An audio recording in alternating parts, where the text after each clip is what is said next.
All right, all right. Sit down. Thank you. Oh, man. We look like twins. You know what? That made the defense a lot harder. They didn't know which one of us was running. They just knew he jumped higher. Wait. First of all, did you guys enjoy it? All right, that's good. That's all I care about. That's all I care about. All right, sorry. Not only did they enjoy it, I sat back there smiling the entire time, watching young Vince. I knew you were in the band. I didn't know you were in the band. But when you're in the band, you're in the band. Yeah, You're I was impressed. You know, the thing that I love most about it is we see so much specialization going on. But that right there is the ultimate testament. I'm sitting next to my kids being like, see, don't you want to play baseball? Don't you want to play an instrument? Vince Carter did. And I think that when people were asking me questions up there about what did you learn about Vince, I'm like, I didn't know he was good at every single thing that he did. Do you think that playing so many sports and all of those experiences, do you think that helped you? So I'm going to say this, and I'm going to give the credit to my mom for this one, because she said throughout life, learn a little bit about a lot of things. And when you do that, you're just naturally curious. And anything I tried, wanted to do, I went after it. All right, I've never done it. And once I figured it out, I'm going to go for it. And that was kind of the situation once I got to New Jersey. I wanted to prove who I was, what I can do, and just figure it out. And once I figured it out, as you can see, things took off. It's still the criticism and all that. And the toughest thing in life is, personally, the faster you're able to block out the noise, the faster you'll grow. Right, yeah. And this was before social media, blocking out noise. So you can understand what that means to everyone now. If you want to grow, sometimes you have to close the doors, turn off the light, block out the noise, and allow you to learn and grow. So that was kind of the thing. And with that being said, that's why I was able, ping pong and whatever it was, man. I just figured, once I figured it out and what works, riding away. Then I felt like you were started to hustle everybody, because you could just pretty much do anything, whether it was bowling, whether it was table tennis. But that was my thing also. I want to say volleyball. Look, I play a lot of volleyball. So I know there's a lot of people that have a lot of questions, but I want to just tell you, and I gave a little before, but just, did you know that you were having that impact on Canadian basketball? You knew that the country was blowing, but then you see the Shea Gilgeous-Alexanders, you see the Jamal Murrays. Jamal Murray, short story. So I'm playing with Jamal Murray my last year in Denver, and he's like, we're sitting there, and he's like, yo, hey, Rich, will you introduce me to Vince Carter? And I'm sitting here like, Vince, you want to talk to Vince? Yeah, come over here. And then I go over there, and I'm watching him look at you with those eyes. And he was just like, yo, and then it dawns on me, I'm like, oh, I forget, he's from Canada. It's a whole different experience for them. Did you realize that you were having such an impact? I did not. And there again, this is before social media, so it's easy to do an appearance like we sit here. You can immediately go to social media and see the impact you have.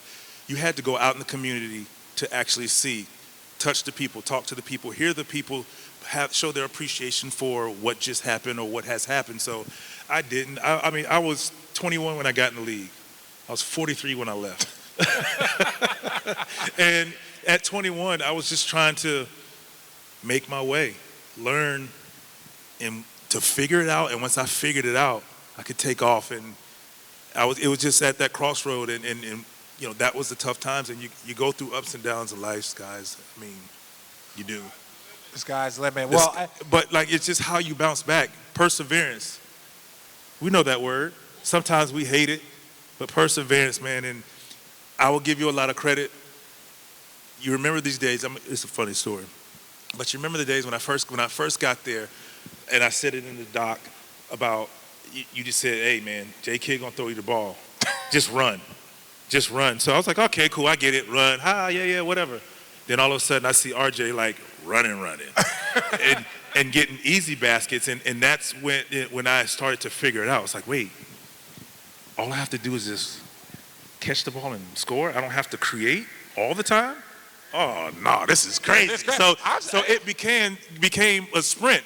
Watching RJ, I was like, no, I want some of this too. Like, look, I'm open, and we were literally out trying to outrun each other for lobs to where it's just like you see two bald-head, light-skinned guys jumping up there who's gonna get there first, and it made it fun. And then I'm gonna tell you another thing about RJ and his competitive spirit. Do you remember these days? This is before Uber, but we used to take the first. My kids are here. It's just kids are here. You're old, bro. Let it go. Yeah, I mean, taxis were a thing. But we would sprint into the locker room to be the first to get on the court. And that bond that Jay Kidd talked about, things like that. But, like, it was a competition, but it was a competition to compete to make each other better. Mm-hmm. I'm racing you to go change, to get in, to go work out. And nobody's in the gym. But it made us better. Mm-hmm. It made us hop in, and like you said, the foxhole, like those things were memorable, and you're a big part of that reason I was able to take off as well. And thank you, Juan. That's humbling. Again, I grew up. You were one of my idols, and then we did the commercial. We had so much fun. Craziest thing. We did, like, again, people. Wait, did they film that? Because it's it still lives in Nike basketball lore where we filmed the commercial. But I want to say this: I felt so blessed and fortunate to play with you. We did lose to Shaq and Kobe. We did lose to Tim Duncan, David Robinson, Manu Ginobili, and Tony Parker. But then you look at our next. We lost to the Detroit Pistons, and they won the championship. We lost to the Miami Heat, and they won the championship. So that we were one of the top 3-4 teams in the league. And for me, because we didn't win that championship, I always hoped that they would give you the credit that you deserve as changing the face of this franchise with Jason Kidd. So to see your name up in the Raptors, to me, it started with Jason Kidd and you, and to me, it validates the work that we were so close, but we lost to absolute juggernauts every single year. And even, again, the foreshadowing of LeBron. We lose to LeBron. He goes on to the finals. And then he went to 12 more finals. So, after that. People were like, how could you guys lose to that young kid? And we were both like, man, I don't know. That kid is different. I don't know. Are you watching what we had to guard here? What that kid is doing? Facts. So I think the future, are looking back on that time, I am so glad that the Nets are representing you and putting you up there. Because even though you don't hit that mountaintop, doesn't mean that you weren't some bad mofos for a long time. Thank you, man. Thank you, man. Okay. Well, I want to open it up. We talk all the time. So I want to know if any of you guys have any questions. We got a hot mic. We ain't got a mic, so you're going to have to speak up if I point to you. All right? Well, I think I got another mic. Yes, sir.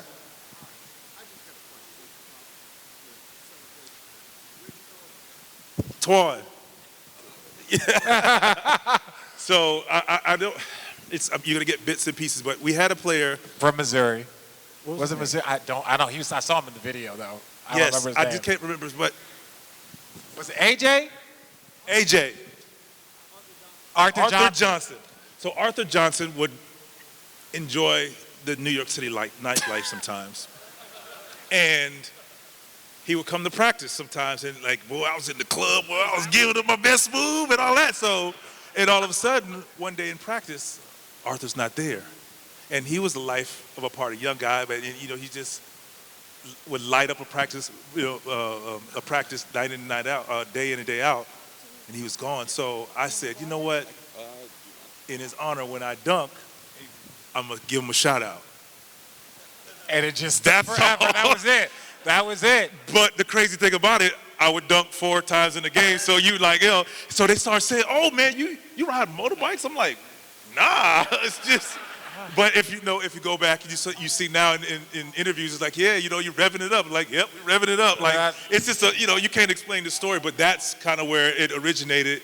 And so the shout out to Arthur became revving it up. And well, and the funny thing, just to give it a little, Arthur's a big guy, so he's like, Arthur, we dancing in the club? He's like, nah, man, I boogie a little bit. I lift my arms up. So we would laugh, and then he ultimately, I think, got waived. And we were so sad because he was just so much fun. Because, again, the message you hear about Vince and different players, having guys in your locker room, it's so important.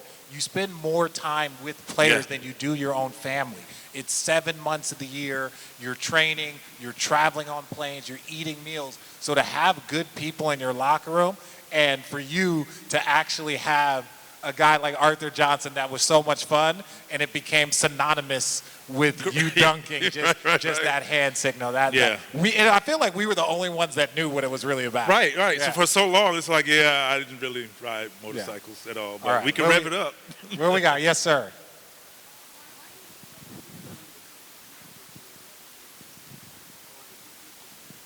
Well, I lost to Shaq a lot, but I went. That's Jason Collins. Jason Collins is somewhere here. Yeah, he's the one that Jason had Collins for him. Yeah, Jason and Devin Harris, they got to meet my kids today. Those Knicks, those Van Gundy Knicks. Yes. Don't clap for the Knicks. That's a sore subject for RJ. Y'all know that. On earth? Pistons, that LeBron Lakers. Those the Miami Heat teams. Yeah, that was a well-oiled machine. Between the Miami Heat and San Antonio Spurs were, Bruce Bowen was a tough pill to I remember. So, he knows. There's your lob. Go get it. He threw a lob. Well, let me tell you guys a story about Vince, nicest human being I've ever, one of the nicest people on the planet. He has 40 points, and now I'm going to come to your question, man. Take your time. Vince has 40 points going into the third quarter. He has shot no free throws, so it's all buckets, right? And then he shoots a fadeaway, start of the third. Bruce Bowen does the whole, I'm going to stick my foot underneath you and hope feeling that your leg might, look, we can confirm, no deny, but that's what players used to do. Now you would get thrown out of the game. Now it's a flagrant 2. You're not allowed to do it. Yeah, but Cam Thomas. Vince does that. Vince recognized what Bruce does and chases Bruce up the court to the point where Vince gets kicked out and we lose to San Antonio. Sorry. But the fact that, like you said, you are one of the nicest human beings, but don't take those smiles for granted. And when you were giving him all the buckets, he tried something dirty, and you chased him off that court to the point Ready that to you throw got a thrown out. haymaker, yeah. You were trying to chase him down. To this day, I give the referee, Courtney Kirkland, every time I see him to this day, I still, and this was, 05, 06, somewhere down there, I still go and shake his hand and say thank you because, you was going to get him. I had bad intentions that night. And it's not trying to play the tough guy. It was just the truth, and I was willing to deal with the consequences. It was just one of those moments. I was having a night, and you're trying to take away. It's competition. Sometimes, we got kids. Sometimes you get your butt kicked. So, take it like a man. And it was one of those, and I was really and he tackled me. And of course, once he tackled me and saved me, they also said, oh, by the way, you're out. At that point in time, but what I saw there is I knew your story. I knew how hard that you had worked to get back to being healthy. Yeah. I knew how hard that you had worked to try and get back to that place where you could play basketball with a smile. And to see somebody taking that, trying to mess with that, even if it was just especially mental, down in physical. the ankles, I can see it. So yes, sir. Oh, yes, ma'am. I'm sorry. Excuse me. Wait, no. Yeah. You're going to have to be next. Hi, good evening. My name is Michelle Waterman, and I'm from Brooklyn, New York, Crown Heights, Ebbets Field, where Jackie Robinson broke the color barrier. Okay, there we go. And the first thing I want to do is give a shout out to your mama. All right? Where's she at right now? I saw her, and like she said, her friend said, yes, mommy. Love you, mama. And like your girlfriend told you, let that boy do what he need to do. And then when you came on the scene, I had a son in 92, and he loved you, okay? And I became a season ticket holder for the Nets because of you, okay? And it's been 18 years, you know what I mean? And I'm sorry he's not here with me tonight, but that's his loss, okay? But anyway. Thank you for being here. Yes, and I just want you to know that thank you so much for what you've done for us. I've watched you grow, and and when you first started, it was like, okay, you was rough and rugged, but you was sweet with your stuff, and I appreciate you. I really do, and thank you so much. And just know that I will be there on Saturday. All right, ready to raise your roof. Thank you. Okay. Thank you so Love much. you, baby.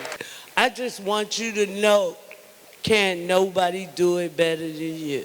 Thank you. And you rock in my eyes. Thank you so and much. you passed me a ball. Thank you. Yes, sir. Have him pick one. She scared me for a second. Yeah, I ain't gonna lie to you. I was like, you know what? I'm Okay. glad we okay. okay, okay. Thank you. Yes, sir. Yes, sir. We got a couple more questions. Mr. Carter, I Sir. want to say thank you for your service and everything. Thank you. You are Mr. Basketball in my eyes. I've been a season ticket holder 25 years, from Nassau all the way up to here. But one thing that I admire, I'm a school teacher, your inspiration words always got me through a lot of things. Who got you there? Where do you get that from? And do I have the rights to quote you to put on my blackboard about close the door and everything, sir? You have my permission. There's the majority of the people here today, all educators, family. They all here. They're all teachers. They all inspired me, all pushed me to be respectful, humble, appreciative, and just go for it. Believe in yourself. And along the way, I just learned to be a self-motivator, because with these guys giving me the confidence to be who you guys viewed me as, I still had to believe in myself. And once I believed in myself, and I'm like, nah, you that guy, be that guy. And then these guys constantly in my corner, that gave me the confidence to go ahead and say, no, fit in by being you. And it goes back to when I watch, I watched that Raptor game and listen to what J Kidd said, and everything that they said was true and more. And more. But it's an unbelievable feeling when you have a community, when you have a family, when you have the support of your teammates having your back, man, to go to war. And that's what it was. I mean, you heard it. You can hear the boos and the speakers cracking on here. This is 20 years later. That's how crazy it was. But I felt comfortable. I had nervous energy, a lot of mixed emotions, but I knew once that ball tipped up, I wasn't by myself, man. I wasn't by myself, so yeah. Yeah. Do you remember when I pissed off the Toronto fans when they wore all red? When they wore all red and we had the red jerseys? Yes, you said something toward so in the I said it was- playoffs. We were playing obviously the Raptors, and they did a red out, basically the entire arena red. We came into Toronto with red uniforms on, and one of my teammates basically said, "Thank you for supporting Vince." I said Toronto. It was so nice for the Toronto fans to come out and support us the way they did. I really wanted to say thank you, and they didn't boo me like they booed him, but he got 10% less boos because then they started booing me next game. But this is the playoffs, by the way. Well, I just want to say this, man, Vince. The reason why I'm here, I can't be there on Saturday because I have to go work. I know this is crazy, but my family is, and I felt like it was important enough. Their birthdays is 24th, 25th. Yours is the 26th. So it's a special thing. I'm so looking forward to this being one of those final moments because of what you're going to do next. You talked about working with Iron Eagle. To me, he is the GOAT. You sit next to him, you have the most fun that you will ever call, you will ever do. And I truly believe working with people like that make you better. Can we talk about that? He called our games Yeah, as players, and now we actually work with him. I didn't really And you process. felt like we were old? I No, didn't that really, dude is old. I didn't. Well, he started at 25, so like I didn't really know. I didn't even know he was funny. Right? To tell you the truth, I found that out late. But from Daytona Beach to Brooklyn, ladies and gentlemen, Thank you, Vincent guys. Carter. Thank you so much.